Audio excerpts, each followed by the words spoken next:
ഇന്നലെ രാവിലെ ഒരു ദുസ്വപ്നം കണ്ടുകൊണ്ടാണ് ഞെട്ടി ഉണർന്നത്. വീട്ടിലൊരു ഫംഗ്ഷൻ നടക്കുന്നു, ബന്ധുക്കളൊക്കെ ഉണ്ട്. പെട്ടെന്ന് അവിടേക്ക് ആയുധധാരികളായ തീവ്രവാദികൾ കടന്നു വന്ന് നിറയൊഴിക്കുന്നു. ഉറ്റവർ നിഷ്കരുണം മരിച്ചു വീഴുമ്പോൾ നിസ്സഹായകനായി നോക്കി നിൽക്കാനേ എനിക്ക് കഴിഞ്ഞുള്ളൂ. സ്വപ്നത്തിലാണെങ്കിൽ പോലും ഭയാനകമായ അവസ്ഥയുടെ ഞെട്ടലിലായിരുന്നു ഇന്നലെ മുഴുവനും. അപ്പോഴതാ വൈകുന്നേരത്തെ ന്യൂസ്. ജമ്മു കാശ്മീരിൽ തീവ്രവാദി ആക്രമണത്തിൽ വിനോദസഞ്ചാരികൾ കൊല്ലപ്പെട്ടു. അക്ഷരാർത്ഥത്തിൽ ആ നിമിഷം ഞാൻ ഞെട്ടിത്തരിച്ചുപോയി. വെളുപ്പിന് ഒരു സ്വപ്നം കാണുന്നു. വൈകുന്നേരമായപ്പോഴേക്കും അതിന് സമാനമായ ഒരു സംഭവം കേൾക്കാനിടയാകുന്നു. ആ സ്വപ്നത്തിലേക്ക് എന്നെ നയിച്ചത് സമൂഹ മാധ്യമങ്ങളിൽ 2 ദിവസമായി പ്രചരിച്ചുകൊണ്ടിരിക്കുന്ന ഈ വീഡിയോ ആണെന്ന് തോന്നുന്നു.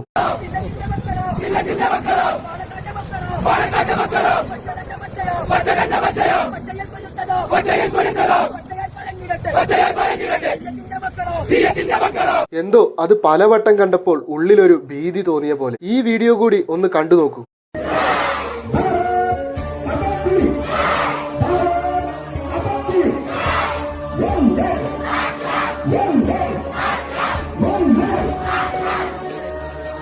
ഇക്കൂട്ടർ രാഷ്ട്രത്തെക്കാളും വലുതായി മതത്തെ സ്നേഹിക്കുന്നു. ഒപ്പം തന്നെ അന്യമതസ്ഥരെ വെറുക്കുന്നു. ഒന്നുമറിയാത്ത സഹോദരങ്ങൾ മരിച്ചു കിടക്കുമ്പോൾ ഇത് പറയുന്നതിൽ സങ്കടമുണ്ട്. പക്ഷേ എങ്ങനെ പറയാതിരിക്കും? ആ തീവ്രവാദികൾ കൊല്ലുന്നതിന് മുമ്പ് അവരോട് ചോദിക്കുന്നത് നിങ്ങൾ മുസൽമാനാണോ അല്ലയോ എന്നാണ്. അത് ഉറപ്പുവരുത്തുന്നത് അടിവസ്ത്രം അഴിച്ചു നോക്കിയും. ഹിന്ദുസ്ഥാനികളായ നമ്മുടെ സഹോദരങ്ങൾ മരിച്ചു കിടക്കുമ്പോൾ പോലും നട്ടെല്ലുയർത്തി ഈ സത്യം വിളിച്ചു പറയാൻ പലതിനെയും പേടിച്ച് ആരും തയ്യാറാവില്ല. എല്ലാ മുസ്ലിംസും തീവ്രവാദികളാണോ? അല്ല. എന്നാൽ 90% തീവ്രവാദികളും മുസ്ലിംസാണ്. കപട മതേതരവാദികളെ, നിങ്ങൾ വൺ സൈഡ് മതേതരത്വവും പിടിച്ച് കണ്ണടച്ച് പാല് കുടിച്ചുകൊണ്ടിരുന്നോളൂ. നാളെ നെറ്റിയിൽ വെടിയുണ്ട തുളച്ചു കയറുമ്പോഴെങ്കിലും സത്യം മനസ്സിലാക്കണേ.